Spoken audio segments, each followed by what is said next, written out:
Welcome to another AgileData gone in 60 seconds. Today I want to have a little chat to you about this thing called AgileData, the chatbot, and what we've built over the last couple of years using AgileData and where we see her going in the future. So let's have a quick look at the AgileData product. So we've come in, we're in the catalog screen, we see a bunch of tiles, a tile effectively being a view or a table of data that we want to use. And we can see on the right hand side here we have a little fish poking her face out, and she's our chatbot called AgileData. So if I click on AgileData from any screen, what I'm going to get back is a bunch of steps. So effectively replicating the menu we've got at the top, bringing it down to the chatbot, and so I can say, let's go to the rules screen, and it will take us to the rules screen the same as if we clicked rules, all rules. So typical way you start off with a chatbot, using it as kind of a menuing system to get you around the product if that's the way you prefer to do it. The next thing we did was we said, okay, we could use AgileData to reinforce an action, right? So something that we actually want some feedback on. So for example, if I go down and actually want to click on that tile, and maybe I want to go and delete it because it's a draft. So we can use AgileData to come back, and instead of using pop-ups, we can say, are you sure you want to delete it, right? It's an action that we want to actually get confirmation on before you do it. So, yep, I'm happy with that. Delete it. She's going to go away and tell me that it's been deleted. And then I need to go somewhere else. So maybe I want to go back to the catalog, or I want to go somewhere else in the workflow, depending on what my next data task will be. So in this case, I'm just going to go back to the catalog. And effectively that tile's gone. The next thing we want to do is see if we can use AgileData to actually explain some things to our data magicians if they're new to the product. So if I go into the rules screen and effectively open up one of the change rules, in this case it's creating the detail for a product, I've got a bunch of versions, so I can see the published version, the previous versions of those rules. I may want to modify that rule. I may want to change it. So what I'm going to do is click modify, and then AgileData is going to pop up, and she's going to explain what's going to happen if I carry on with this task. So she's going to tell me that if I modify the rule, we're effectively creating a version or a copy of the rule. The published version is still active. It's still running as a production rule.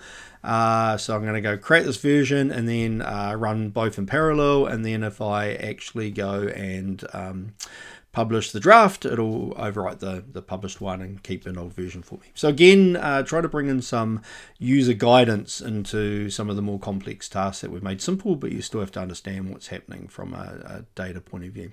So if I go create draft, she's going to go away and tell me, hey, I've done that. And then I have a choice. I can go to the published version of the rule or the draft version. Typically, we go to the draft. So by clicking on that, I've now been brought into the draft version of the rule. So I can see now that I've got draft and publish. So reinforcement of what's going to happen, and then remove some steps to go in and actually do the thing I want. Again, if I go back, maybe I've got a rule there that is already available and I want to go and actually run it. Really simple thing where she's just popping up saying, hey, I've done that, your rule's running, right? So nice reinforcement again of the task that I've just done. And the last one that we've started working or worked on for now is this idea of using AgileData as a form of a wizard. So if I wanted to, maybe I wanted to schedule this tile load to happen as a custom sync rather than an auto sync. So what I'm able to do is go to custom sync. She's going to come back and tell me when the tile was last synced, so when it was last refreshed with data. Do I want to change it? Yeah, look, I want to go and actually say I want to move it to a weekly schedule. Okay, if you're going to go to a weekly schedule, then, do you want it on a Monday or a Tuesday or a Wednesday? What time do you want it? And then by clicking that would actually change it to that custom sync. Again, if I want to go through and say it's hourly, then she's going to come back and ask me a different question, right? So how often, how many hours, every 1 hour, every 2 hours, do I want to actually go and run that? So again, that idea of bringing micro actions or interactions into AgileData as a wizard rather than big pop-up screens is something that we think has value and is a useful way of working.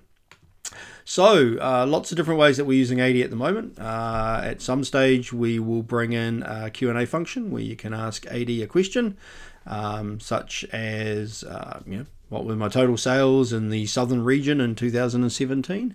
The other thing we'll do is we'll bring in some form of recommendation algorithm. So when I click on her, we would have tracked what you commonly do as a data task in the product, and would start reordering the tiles for you in terms of the menu options that you use the most often. Maybe color coding them, I don't know, maybe a bit of yellow or something to say, hey, this is what you normally do.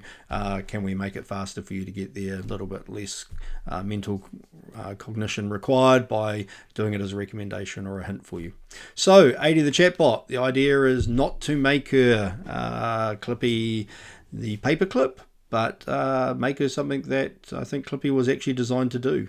So that was another Gone in 60 Seconds, all about AD the chatbot. I hope you have a simply magical day.